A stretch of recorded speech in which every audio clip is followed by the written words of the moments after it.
Hello, everybody. Today I am with Lee Arenberg. Hello.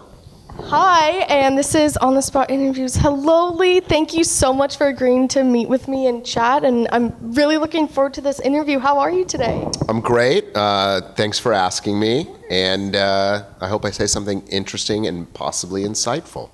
I'm sure you will, because before we were on camera, you said something that I really liked. Do you mind sharing that with everyone else about how you kind of let the higher power into the room before your own acting ability? Well, I mean, I think like as an actor, it's very easy, and I say this from previous experience of, it's an ego business, and it's a lot of attention, it's a lot of me, and I'm learning as I get older and as I get wiser potentially, to kind of let that spiritual energy, the higher power, whatever you want to call it, let it enter the room first before you walk in.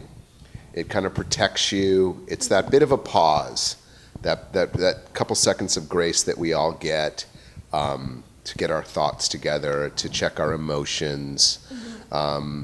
Because in the world, it's not easy doing what we do as actors. We're asking for a lot of attention, which I know that I enjoy, and but to balance that out, to have something there that's more with some substance that balances out that need for the ego and the need for the attention.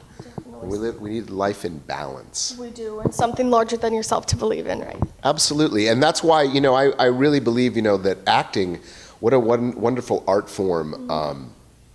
Because the essence of acting is that you don't do it alone, that the audience is watching you. The audience is intrinsic in the relationship between the actor and the story and the character he's playing. If someone's not watching you, I like to say, then you're not actually doing it. I like that. And I think that with a show such as Once Upon a Time, which is wildly popular, and the audience is so beyond dedicated, it's amazing. I'm sure that helps you as being a part of that sitcom. Well, I mean, it's what a blessing it is to have a show that people enjoy, and to hear the great stories of families coming together and the thousands of friendships that have been made online from people all over the world that have a passion for the show. These are great stories of our childhood, but ultimately, Once Upon a Time, the show is sort of about hope, and it's about family, and it's about kind of finding love through the commitment you have to other people. And I mean, what a great message for our society, and if you're going to be obsessed with something, it's a positive obsession. It is, and it's an obsession, as you said, that can bring families together and whatnot. And I know the question on everyone's mind, can we expect you back next season, despite the different creative direction that the creators are taking it? I mean, to be honest with you, I hope so. Oh, you don't even know yet. I don't know. I mean, I sort of have a feeling that, if it goes into the flashbacks, I have no idea what they're really going to do. It's sort of above my pay grade, if you will. But I would hope that we find their way back occasionally into the Storybrooke world or into the fairy tale world.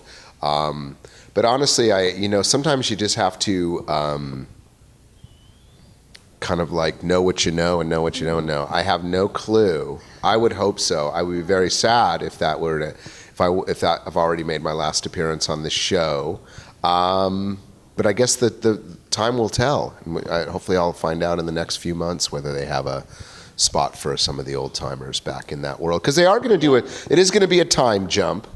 But and I know a number of the characters might, at best come back for special appearances. Like a guest star. Yeah, so I would hope that I get a little bit more than that. But I've been so lucky, and I feel that the stuff that I've gotten out from being in the show has been so fantastic for me, and I think you have to be grateful for what you have and not what you don't have. I would love some more chance to be grumpy. I dig it, and I think I go with that. So I don't know the answers. I don't know. But still, thank you for elaborating on it, because a lot of people, when we hear I don't know, we think, oh, they know deep down inside, but contractually they can't tell us. But thank you for saying that you truly do not know, because that's more comforting than not at all. Yeah, I would, if I knew, I would probably tell you. Yeah, Because and you would tweet it. And either way, it's been, if it is the end of it for our characters or whatever, that's bittersweet.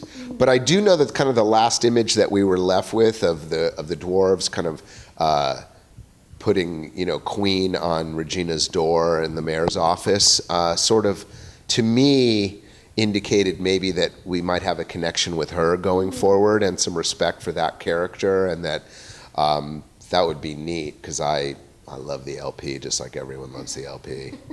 And she's one amazing actress, and that's the real amazing thing about being on Once Upon a Time, is that I think for all of us, it sort of marks us as good actors in town, because the lead actors on our show are, like I like to say, they're badass. They're incredible.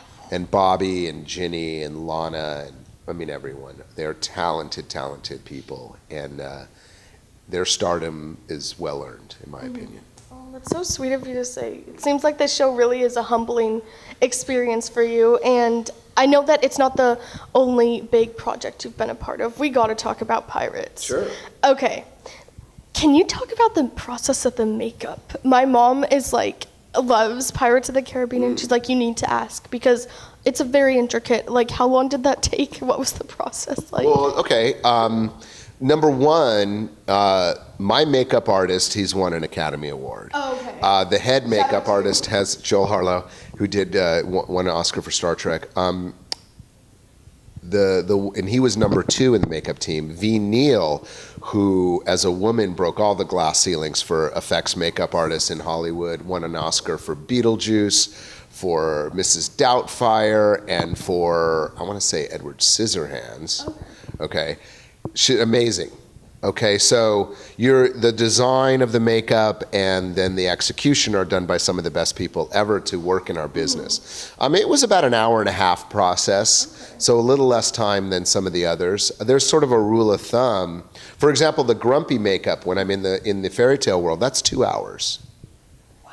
So the intricacy of just kind of putting a prosthetic nose on versus doing that whole makeup, sometimes there's what seems like would be an easier application is really a more difficult challenge, because the edges, when you're putting a piece of prosthetic on, to make it seem like it's part of your skin, is more of a challenge than when you're potentially just kind of painting yourself. That's true, because it has to stick on and be very believable. Correct. So, the acting and movie making and television work is a team sport.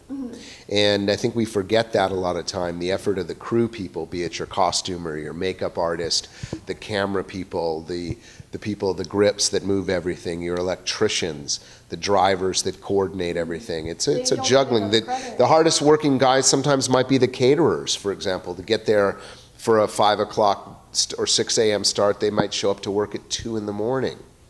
So just imagine that on your life. Whereas every day of the week you're up at midnight. You might get 2 hours of sleep during the week. So we're very, very lucky to be the actor and get to go hang out in our trailer and play, internet poker, or sit around on our Twitter while we're waiting for them to call us, take a nap even, right? So we're the lucky ones. But then at the end of the day, to be emotionally vulnerable, to be funny on command, to cry, if you will,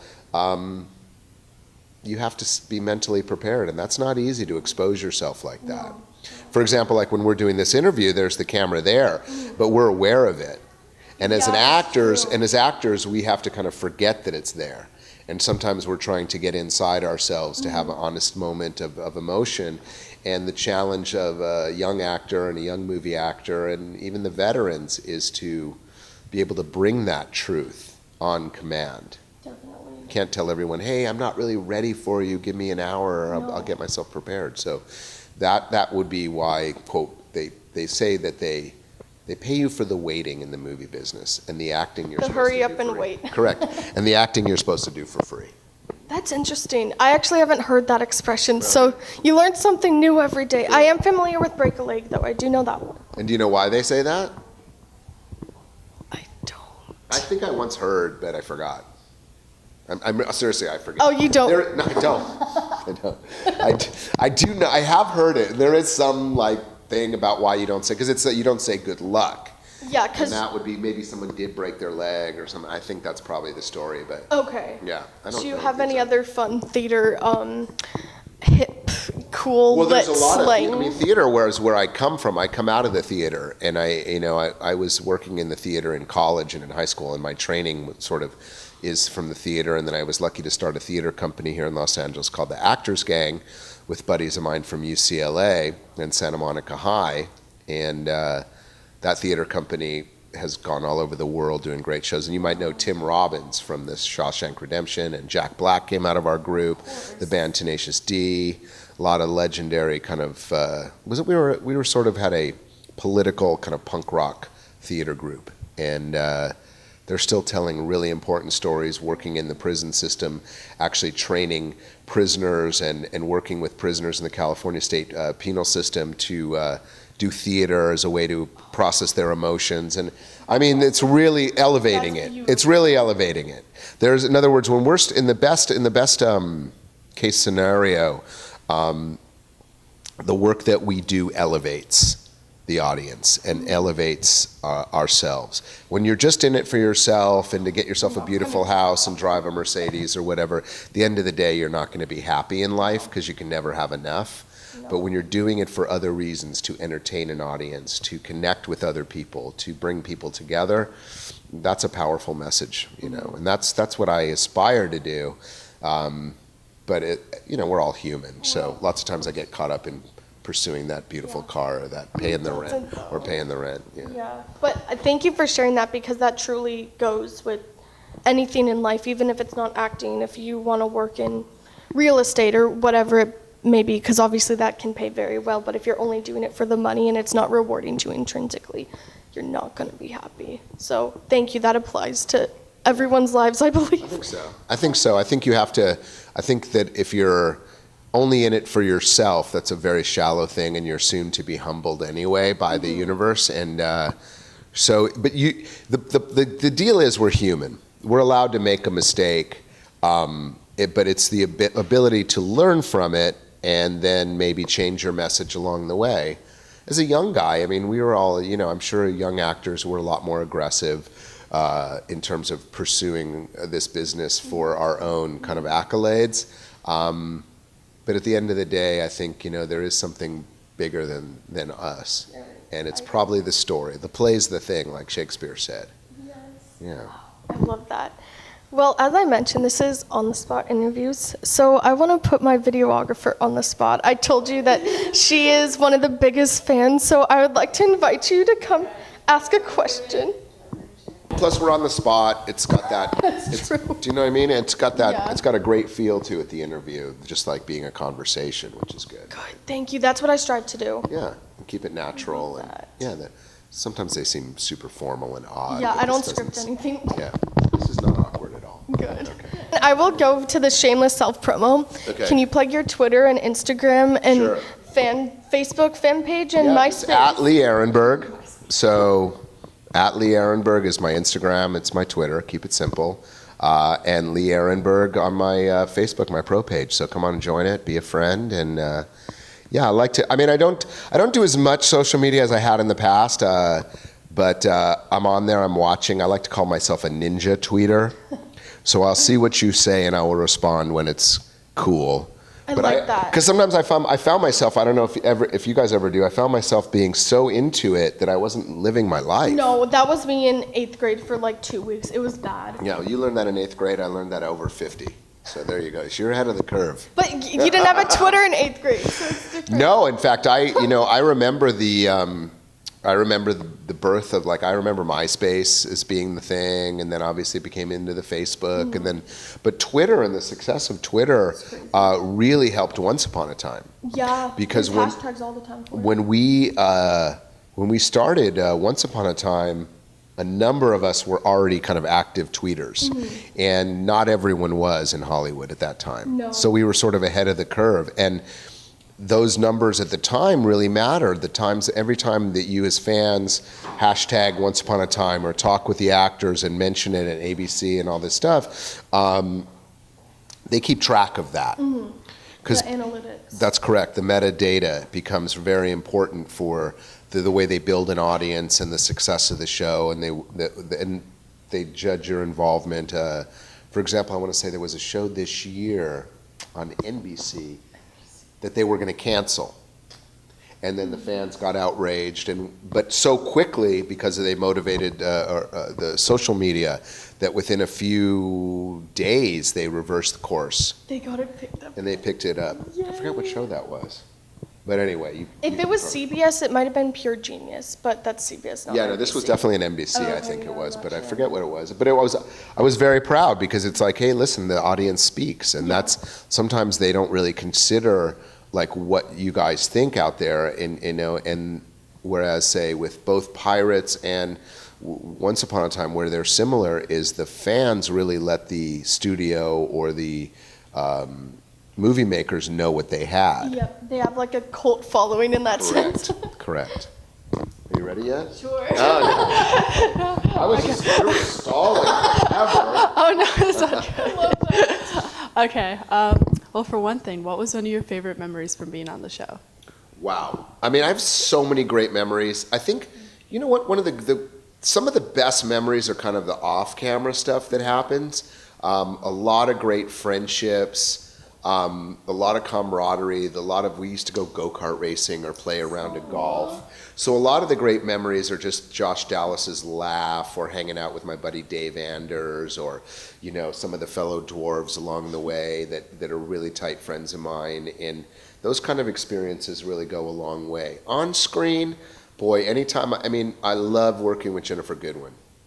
Ginny and I had a real connection, and it really made my job a lot easier that she's such a giving, talented actor.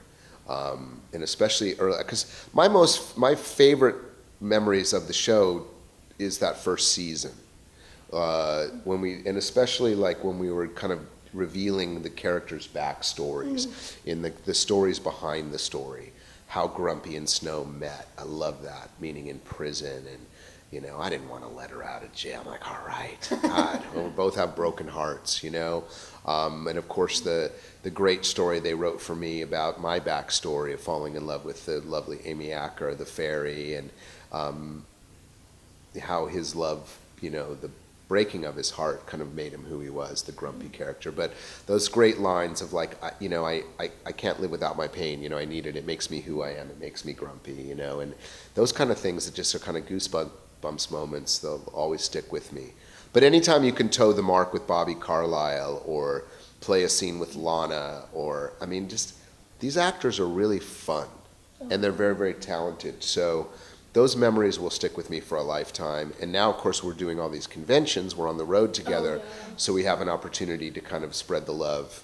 And it's cool when you like the people, because if you're going to spend a lot of time with them, it goes down a lot easier when they're great people. That's really cool. Yeah. The musical episode was absolutely amazing. Do you have any fun stories from that, or any experiences going into that you would like to share? Sure. I want to tell you something. I enjoyed it too. It's one of my favorite episodes that we probably have ever done. And going into it, I was a little more apprehensive, because not sure if maybe we'd waited too long, or if they would get it. But you know what? Musicals and Disney characters, they go together. That's better. Yeah. They are very simpatico. They really fit together. And the talent level of the cast of Once Upon a Time, J-Mo has a beautiful voice, Ginny, Josh was a singer, Colin's a rock star, Lana's it's great, Bex's song was fantastic. I was just glad to get a little piece of the action, to be honest with you. I love that happy beginning song at the end. It was catchy.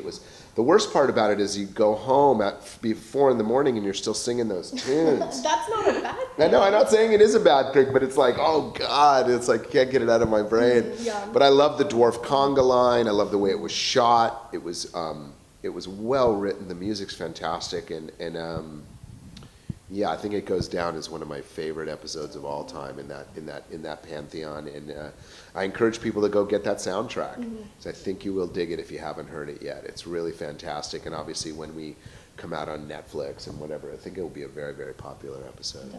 Well, I've been listening to it nonstop ever since. So. I like that. Yeah, Thank you. It is really good. Yeah. So you kind of answered my next question, but what is your favorite episode? Oh yeah. Well, I mean, I would say my favorite episode really was my Dreamy episode. I like the backstories of the characters. You know, I mean, that would be one of my favorite episodes that I was in. I love knowing that Grumpy is grumpy because he had his heart broken, and not just because he's a, you know, kind of a nasty guy. That's what's magical about the show, is that, you know, like finding out that Red Riding Hood is the wolf. That was one of the great twists of the show. That was one of the great moments in TV history that really, I think, we go down on such a high level of creativity, and this is all due credit to our writers. The way they took established characters that we all grew up with, that we all knew, not changing kind of the beginning or end point of the character, but changing the middle stuff. It's very creative. We just lost a light. Yeah, that goes out every now and then. Does it? It's okay, it's on the spot, right? All right, well, it's on the spot. But then, you know what, I think it's going to change the lighting, but let's keep rolling. It's all good. Yeah. It's all good. All good. Well, anyway, thank you so much, though, because the show has definitely inspired me with everything that I've been doing, and I know it's inspired so many others, and I just think it's a really great show. So thank you for being a part of it. Of course. I mean, such a great part of it. Yeah, I really appreciate it. Thank you. And what about you? Usually wrap it. Yes, because a little backstory, I mean, I guess we can tell people. We were so getting into this interview that the camera cut off, and Lee was saying something really cool. Can you repeat the donut anecdote for everyone? Well, we were talking about the secret, you know, and the secret to life, and the secret kind of living your dreams, and how lucky we all are. And there was the book that came out a while back, years ago, I guess it was, called The Secret. But really, The Secret was about, like, how do you live your dream? And I was talking about, you know, to you guys, like, I'm real proud of you guys for really being able to get this together and, you know, and execute it in a fun way, make people feel comfy, get good stories out of the talent that you have in the chair and being interviewed. It's not an easy thing to get interviewed, you know, and a lot of times we're more guarded, and I think, you know, I find myself very comfortable and willing to share, because I think you have a lot of great energy. So I'm proud of you for living your dream. And I was saying that, you know, in life, we're not owed anything, right? So playing Dreamy, my original character name, who then becomes Grumpy, I like to write as my hashtag and my autograph, "Stay Dreamy." Because I like to encourage all of us to, like, live our dreams. It's great to have a dream, but it's even more fun when you can manifest them and make it happen for yourself. And so the book, The Secret, was like this, oh God, there's a secret to it. Well, I like to break it down like this. If you want a donut in life, go to a donut shop. They have a lot of them. Don't go to, like, the veterinarian or the car wash or the hardware store and be bummed they don't have your donut. Find the donut shop in life, right? And I think that's what you guys are doing with, you know, following your dream in school and activating it and making these things happen for yourselves. So proud of you guys. Thank you. Well, we are so grateful and thankful that you lent your time to us today for this lovely, I don't want to even call it an interview at this point. I want to call it a lovely chat and conversation. And we wish you the best of luck with Once Upon a Time and hope to see you back. And good luck with everything else, acting-wise and just life-wise for that matter. Yes, and cool. I hope to interview you again in the future. Yeah, it would be an honor, and let's do it again for sure. And you guys watch, look forward to season 7. We'll see what happens. Hopefully I'll be back in there. If not, keep your eyes peeled and, you know, follow my Instagram and my Twitter @Lee Arenberg, or come to my Facebook pro page and join in there like that. And that way you can find out what's happening. Maybe catch you at a Once Upon a Time convention later this year somewhere across the world. It'd be fantastic. Definitely. Thank you so much, and have a lovely rest of your day. I will. Thanks a lot, everybody. Take care. All the best. Stay dreaming. Stay dreamy, y'all.